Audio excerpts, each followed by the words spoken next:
What's good, YouTube? It's your boy Flames back at another video. It's a continuation of videos making earlier. Um, How to split into two parts because I had to do something real quick. Um, but yeah, chapter 14 of um Leviticus. Get right to it. The Lord laws for cleansing lepers. So I don't know if y'all remember, but leprosy basically is like a disease. Like you have leprosy and you touch somebody else, they're affected with leprosy too. Is that contagious? Now we have medicine to combat that, but back in the day that wasn't a thing. Jesus, as a matter of fact, laid his hands on certain people that had leprosy, completely healed them from it, which was unheard of. Because if you touch somebody with leprosy, you got leprosy.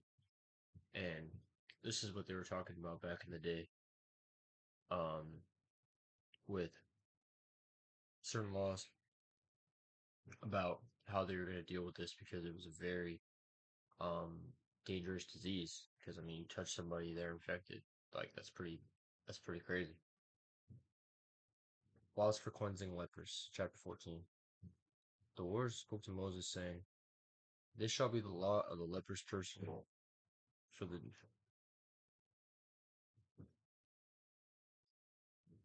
this shall be the law for the leprous person for the day of his cleansing. He shall be brought to the priest, and the priest shall go out of the camp, and the priest shall look. Then if the case of leprous disease is healed in the leprous person, the priest shall command them to take for him who is to be cleansed 2 live clean birds and cedar wood and scarlet yarn and hyssop. And the priest shall command them to kill one of the birds in an earthenware vessel over fresh water. He shall take the live bird with the cedar wood and the scarlet yarn and the hyssop and dip them and the live bird and the blood of the bird that was killed over the fresh water. And he shall sprinkle it 7 times on him who is to be cleansed of the leprous disease. Then he shall pronounce him clean and shall let the living bird go into the open field. He who is to be cleansed shall wash his clothes and shave off all his hair and bathe himself in water, and he shall be clean. After that he may come into the camp, but live outside his tent 7 days. On the 7th day he shall shave all his hair from his head, his beard, and his eyebrows. He shall shave off all his hair, and then he shall wash his clothes and bathe his body in water. He shall be clean. And on the 8th day he shall take 2 male lambs without blemish, and one ewe lamb a year old without blemish, and a grain offering of 3/10 of an ephah of fine flour mixed with oil, and 1 log of oil. And the priest who cleanses him shall be the man who is to be cleansed, and these things before the Lord at the entrance of the tent meeting. And the priest shall take one of the male lambs and offer it for a guilt offering, along with a log of oil, and wave them for a wave offering before the Lord. And he shall kill the lamb in the place where they kill the sin of the offering, where they kill the sin offering and the burnt offering, in the place of the sanctuary, for the guilt offering, like the sin offering, belongs to the priest. It is most holy. The priest shall take some of the blood of the guilt offering, and the priest shall put it on the lobe of the right ear of him who is to be cleansed, and on the thumb of his right hand on the big toe of his right foot. Then the priest shall take some of the log of oil and pour it onto the palm of his own left hand, and dip his right finger on the oil that is in his left hand, and sprinkle some oil with his finger 7 times before the Lord. And some of the oil that remains in his hand the priest shall put on the table, or shall be put on the lobe of the right ear of him who is to be cleansed, and on the thumb of his right hand, and on the big toe of his right foot, on top of the blood of the guilt offering. And the rest of the oil that is in the priest's hand he shall put on the head of him who is to be cleansed. Then the priest shall make atonement for him before the Lord. The priest shall offer the sin offering, to make atonement for him who is to be cleansed from his uncleanness.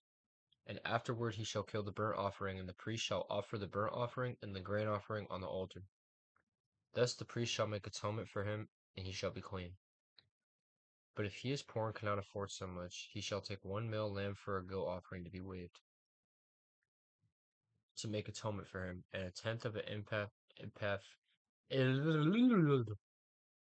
ephah of fine flour mixed with oil for a grain offering and a log of oil. Also 2 turtle doves or 2 pigeons, whichever he can afford. The one shall be a sin offering, and the other a burnt offering. And on the 8th day he shall bring them for his cleansing to the priest, to the entrance of the tent of meeting. before the Lord. And the priest shall take the lamb of the guilt offering and the log of oil, and the priest shall wave them for a wave offering before the Lord. And he shall kill the lamb of the guilt offering. And the priest shall take some of the blood of the guilt offering and put it on the lobe of the right ear of him who is to be cleansed, and on the thumb of his right hand, and on the big toe of his right foot. And the priest shall pour some of the oil under the palm of his own left hand, and shall sprinkle with his right finger some of the oil that is in his left hand 7 times before the Lord. And the priest shall put some of the oil that is in his hand on the lobe of the right ear of him who is to be cleansed, and the thumb of his right hand, and on the big toe of his right foot, and the place where the blood of the guilt offering was put. And the rest of the oil that is in the priest's hand he shall put on the head of him who is to be cleansed, to make atonement for him before the Lord. And he shall offer of the turtle dove or pigeons, whichever he can afford, one for a sin offering and the other for a burnt offering, along with the grain offering. And the priest shall make atonement before the Lord for him who is being cleansed. This is the law for him in whom is a case of leprous disease, who could not afford the offerings for his cleansing. Laws for cleansing houses. The Lord spoke to Moses and Aaron, saying, when you come into the land of Canaan, which I give you for a possession, and I put a case of leprous disease in a house in the land of your possession, then he who owns the house shall come and tell the priest, there seems to me to be some case of disease in my house. Then the priest shall command that they empty the house before the priest goes to examine the disease, lest all that is in the house be declared unclean. Notice how back in the day, instead of doctors, it was literally just the priests. Like, and that goes to show, like, you don't, like, if you really do have faith, like, you could ask God for healing.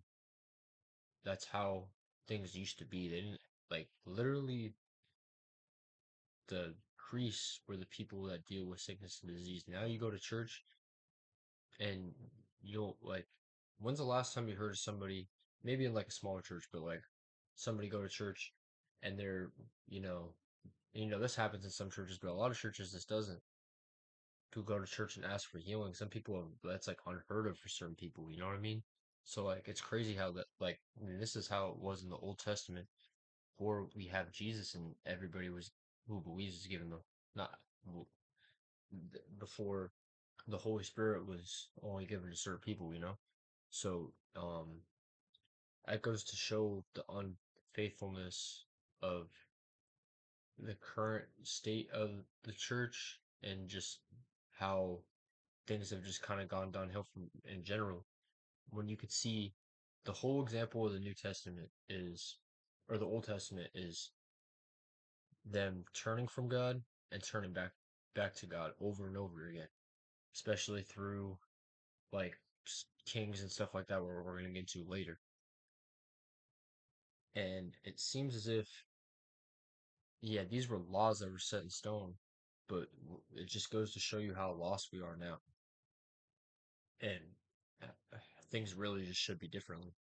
But we've confined to the ways of the world, which the Bible tells us not to do.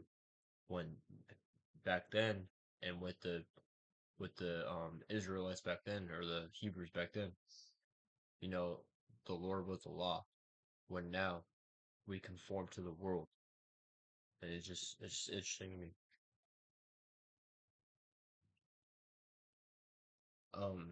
The priest shall command that they empty the house before the priest goes. He shall examine the disease, and um shall examine the disease, and if the disease is in the walls of the house with greenish or reddish spots, and if it appears to be deeper than the surface, then the priest shall go out of the house to the door of the house, and shut up the house 7 days. And the priest shall come again on the seventh day and look. If the disease has spread in the walls of the house, then the priest shall command that they take out the stones in which the disease, and throw them into an unclean place outside the city. And he shall have inside the house scraped all around, and the plaster that they scrape off they shall pour out into an unclean place outside the city. Then they shall take other stones and put them in the place of those stones, and he shall take the other plaster and plaster the house. If the disease breaks out again in the house, after he had taken out the stones and scraped the house and plastered it, then the priest shall go and look. And if the disease has spread in the house, it is a persistent leprous disease in the house, it is unclean. And he shall break down the house, its stones and timber, all the plaster of the house, and he shall carry them out of the city into an unclean place. Moreover, whoever enters the house while it is shut up shall be unclean until the evening, and whoever sleeps in that house shall wash his clothes, and whoever eats in the house shall wash his clothes. But if the priest comes and looks, and if the disease has not spread in the house after the house is plastered, then the priest shall pronounce the house clean, for the disease is healed.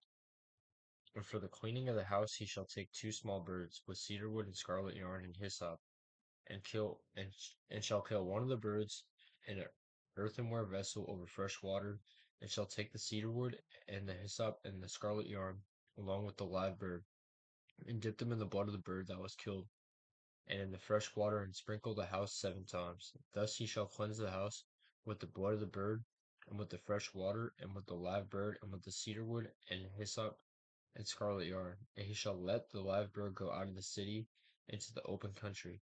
So he shall make an atonement for the house, and it shall be clean. This is the law for any case of leprous disease, for a leprous disease in a garment or in a house, and for a swelling or an eruption or a spot, to show when is unclean and what is clean. When is clean. This is the law for leprous disease. Okay, that'll be it for today's second video. With those two videos together, it'll be over 20 minutes. That's a long time for just one video, so I guess it's kind of fun that I split it up anyways. But yeah, I love y'all. Appreciate y'all for watching. I'm gonna catch y'all tomorrow. Peace.